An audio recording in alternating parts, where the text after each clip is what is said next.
जय श्री कृष्ण। अध्याय 16 श्लोक 6 से आगे का वर्णन। श्लोक 6 अनुवाद। हे प्रथापुत्र, इस संसार में सृजित प्राणी दो प्रकार के हैं, दैवी तथा आसुरी। मैं पहले ही विस्तार से तुम्हें दैवी गुण बतला चुका हूँ। अब मुझसे आसुरी गुणों के विषय में सुनो। तात्पर्य: अर्जुन को यह कहकर कि वह दैवी गुणों से संपन्न होकर जन्मा है, भगवान कृष्ण अब उसे आसुरी गुण बताते हैं। इस संसार में बद्ध जीव दो श्रेणियों में बटे हुए हैं।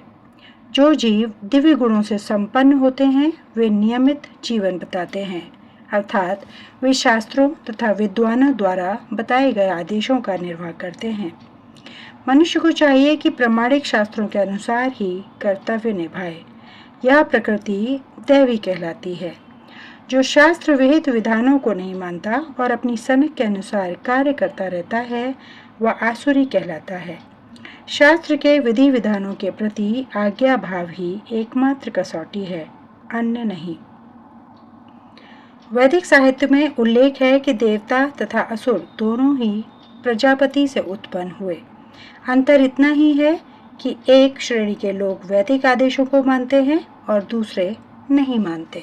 श्लोक 7 अनुवाद। जो आसुरी हैं वे यह नहीं जानते कि क्या करना चाहिए और क्या नहीं करना चाहिए। उनमें न तो पवित्रता, न उचित आचरण और न ही सत्य पाया जाता है। तात्पर्य: प्रत्येक सभ्य मानव समाज में कुछ आचार संहिताएं होती हैं जिनका प्रारंभ से पालन करना होता है। विशेषतया आर्यगण जो वैदिक सभ्यता को मानते हैं और अत्यंत सभ्य माने जाते हैं, इनका पालन करते हैं, किंतु जो शास्त्रीय आदेशों को नहीं मानते वे असुर समझे जाते हैं। इसलिए यहाँ पर कहा गया है कि असुरगण न तो शास्त्रीय नियमों को जानते हैं न उनमें इनके पालन करने की प्रवृत्ति पाई जाती है। उनमें से अधिकांश इन नियमों को नहीं जानते और जो थोड़े से लोग जानते भी हैं उनमें इसके पालन करने की प्रवृत्ति नहीं होती। उन्हें न तो वैदिक आदेशों में कोई श्रद्धा होती है, न ही वे उसके अनुसार कार्य करने के इच्छुक होते हैं। असुरगण न तो बाहर से न भीतर से स्वच्छ होते हैं। मनुष्य को चाहिए कि स्नान करके, दंत मंजन करके, बाल बनाकर, वस्त्र बदलकर शरीर को स्वच्छ रखे। जहाँ तक आंतरिक स्वच्छता की बात है, मनुष्य को चाहिए कि वह सदैव ईश्वर के पवित्र नामों का स्मरण करे और हरे कृष्ण महामंत्र का कीर्तन करे। असुरगण बाह्य तथा आंतरिक स्वच्छता के इन नियमों को न तो चाहते हैं न इनका पालन ही करते हैं। जहाँ तक आचरण की बात है, मानव आचरण का मार्गदर्शन करने वाले अनेक विधि विधान हैं, जैसे मनु संहिता जो मानव जाति का अधिनियम है। यहाँ तक कि आज भी सारे हिंदू मनु संहिता का ही अनुगमन करते हैं। इसी ग्रंथ से उत्तराधिकार तथा अन्य विधि संबंधी बातें ग्रहण की जाती हैं। मनु संहिता में स्पष्ट कहा गया है कि स्त्री को स्वतंत्रता न प्रदान की जाए। इसका अर्थ यह नहीं होता कि स्त्रियों को दासी बनाकर रखा जाए। वे तो बालकों के समान हैं। बालकों को स्वतंत्रता नहीं दी जाती, लेकिन इसका यह अर्थ नहीं कि वे दास बनाकर रखे जाते हैं। लेकिन असुरों ने ऐसे आदेशों की उपेक्षा कर दी है और वे सोचने लगे हैं कि स्त्रियों को पुरुषों के समान ही स्वतंत्रता प्रदान की जाए। लेकिन इससे संसार की सामाजिक स्थिति में सुधार नहीं हुआ। वास्तव में स्त्री को जीवन की प्रत्येक अवस्था में सुरक्षा प्रदान की जानी चाहिए। उसके बाल्यकाल में पिता द्वारा संरक्षण प्रदान किया जाना चाहिए, तारुण्य में पति द्वारा और बुढ़ापे में बड़े पुत्रों द्वारा। मनु संहिता के अनुसार यही उचित सामाजिक आचरण है, लेकिन आधुनिक शिक्षा ने नारी जीवन का एक अतिरंजित अहंकारपूर्ण बोध उत्पन्न कर दिया है। अतएव अब विवाह एक कल्पना बन चुका है। स्त्री की नैतिक स्थिति भी अब बहुत अच्छी नहीं रह गई है।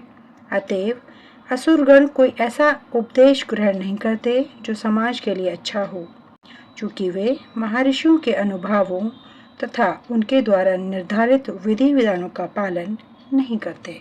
अतएव आसुरी लोगों की सामाजिक स्थिति अत्यंत शोचनीय है। श्लोक 8 अनुवाद। वे कहते हैं कि यह जगत मिथ्या है, इसका कोई आधार नहीं है और इसका नियमन किसी ईश्वर द्वारा नहीं होता। उनका कहना है कि यह कामेक्षा से उत्पन्न होता है और काम के अतिरिक्त कोई अन्य कारण नहीं है। तात्पर्य: आसुरी लोग यह निष्कर्ष निकालते हैं कि यह जगत माया जाल है। इसका न कोई कारण है, न कार्य, न नियामक, न कोई प्रयोजन। हर वस्तु मिथ्या है। उनका कहना है कि यह दृश्य जगत आकस्मिक भौतिक क्रियाओं तथा प्रतिक्रियाओं के कारण है। वे यह नहीं सोचते कि ईश्वर ने किसी प्रयोजन से इस संसार की रचना की है। उनका अपना सिद्धांत है कि यह संसार अपने आप उत्पन्न हुआ है और यह विश्वास करने का कोई कारण नहीं कि इसके पीछे किसी ईश्वर का हाथ है। उनके लिए आत्मा तथा पदार्थ में कोई अंतर नहीं होता और वे परमात्मा को स्वीकार नहीं करते। उनके लिए हर वस्तु पदार्थ मात्र है और यह पूरा जगत मानो अज्ञान का पिंड हो। उनके अनुसार प्रत्येक वस्तु शून्य है और जो भी सृष्टि दिखती है वह केवल दृष्टि भ्रम के कारण है। वे इसे सच मान बैठते हैं कि विभिन्नता से पूर्ण यह सारी सृष्टि अज्ञान का प्रदर्शन है। जिस प्रकार स्वप्न में हम ऐसी अनेक वस्तुओं की सृष्टि कर सकते हैं जिनका वास्तव में कोई अस्तित्व नहीं होता। अतएव जब हम जाग जाते हैं तो देखते हैं कि सब कुछ स्वप्न मात्र था। लेकिन वास्तव में यद्यपि असुर यह कहते हैं कि जीवन स्वप्न है, लेकिन वे इस स्वप्न को भोगने में बड़े कुशल होते हैं। अतएव वे ज्ञानार्जन करने के बजाय अपने स्वप्न लोक में अधिकाधिक उलझ जाते हैं। उनकी मान्यता है कि जिस प्रकार शिशु केवल स्त्री पुरुष के संभोग का फल है, इसी तरह यह संसार बिना किसी आत्मा के उत्पन्न हुआ है। उनके लिए यह पदार्थ का संयोग मात्र है जिसने जीवों को उत्पन्न किया। अतएव आत्मा के अस्तित्व का प्रश्न ही नहीं उठता।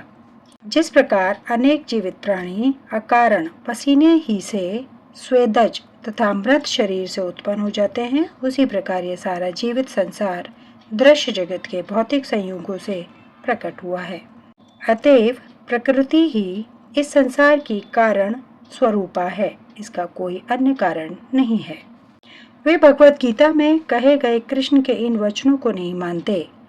मयाध्यक्षेण प्रकृति सूयते सचराचरम। सारा भौतिक जगत मेरे ही निर्देश के अंतर्गत गतिशील है। दूसरे शब्दों में असुरों को संसार की सृष्टि के विषय में पूरा ज्ञान नहीं है। प्रत्येक का अपना कोई न कोई सिद्धांत है। उनके अनुसार शास्त्रों की कोई एक व्याख्या दूसरी व्याख्या के ही समान है, क्योंकि वे शास्त्रीय आदेशों के मानक ज्ञान में विश्वास नहीं करते। श्लोक 9 अनुवाद। ऐसे निष्कर्षों का अनुगमन करते हुए आसुरी लोग जिन्होंने आत्मज्ञान खो दिया है, ऐसे अनुपयोगी एवं भयावह कार्यों में प्रवृत्त होते हैं जो संसार का विनाश करने के लिए होता है। तात्पर्य: आसुरी लोग ऐसे कार्यों में व्यस्त रहते हैं जिनसे संसार का विनाश हो जाए। भगवान यहाँ यह कहते हैं कि वे कम बुद्धि वाले हैं। भौतिकवादी जिन्हें ईश्वर का कोई बोध नहीं होता सोचते हैं वे प्रगति कर रहे हैं, लेकिन भगवत गीता के अनुसार वे बुद्धिहीन तथा समस्त विचारों से शून्य होते हैं। वे इस भौतिक जगत का अधिक से अधिक भोग करने का प्रयत्न करते हैं। अतएव इंद्रिय तृप्ति के लिए वे कुछ न कुछ नया आविष्कार करते रहते हैं। ऐसे भौतिक आविष्कारों को मानव सभ्यता का विकास माना जाता है, लेकिन इसका दुष्परिणाम यह होता है कि लोग अधिकाधिक हिंसक तथा क्रूर होते जाते हैं। वे पशुओं के प्रति क्रूर हो जाते हैं और अन्य मनुष्यों के प्रति भी। उन्हें इसका कोई ज्ञान नहीं है कि एक दूसरे से किस प्रकार व्यवहार किया जाए। आसुरी लोगों के पशुवध अत्यंत प्रधान होता है। ऐसे लोग संसार के शत्रु समझे जाते हैं, क्योंकि वे अंततः ऐसा आविष्कार कर लेंगे या कुछ ऐसी सृष्टि कर देंगे जिससे सबका विनाश हो जाए। अप्रत्यक्षतः यह श्लोक अभिकीय अस्त्रों के आविष्कार की पूर्व सूचना देता है, जिसका आज सारे विश्व को गर्व है। किसी भी क्षण युद्ध हो सकता है और ये परमाणु हथियार विनाश लीला उत्पन्न कर सकते हैं।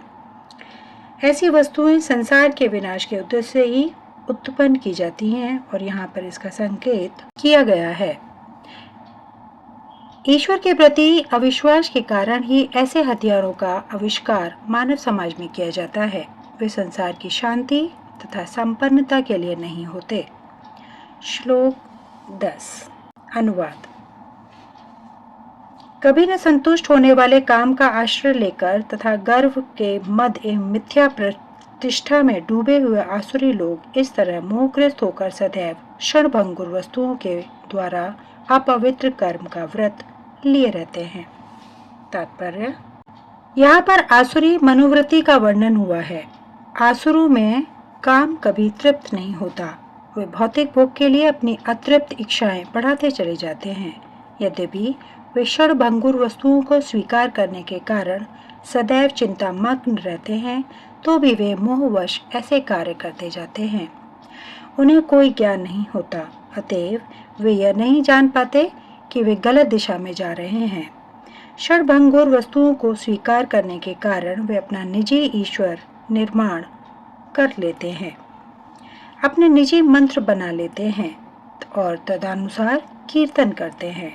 इसका फल यह होता है कि वे दो वस्तुओं की ओर अधिकाधिक आकृष्ट होते हैं, काम भोग तथा संपत्ति संचय।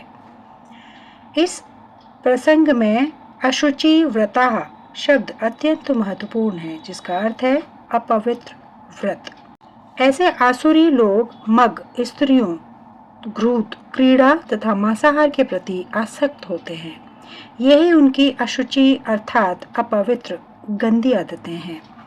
दर्प तथा अहंकार से प्रेरित होकर वे ऐसे धार्मिक सिद्धांत बनाते हैं जिनकी अनुमति वैदिक आदेश नहीं देते।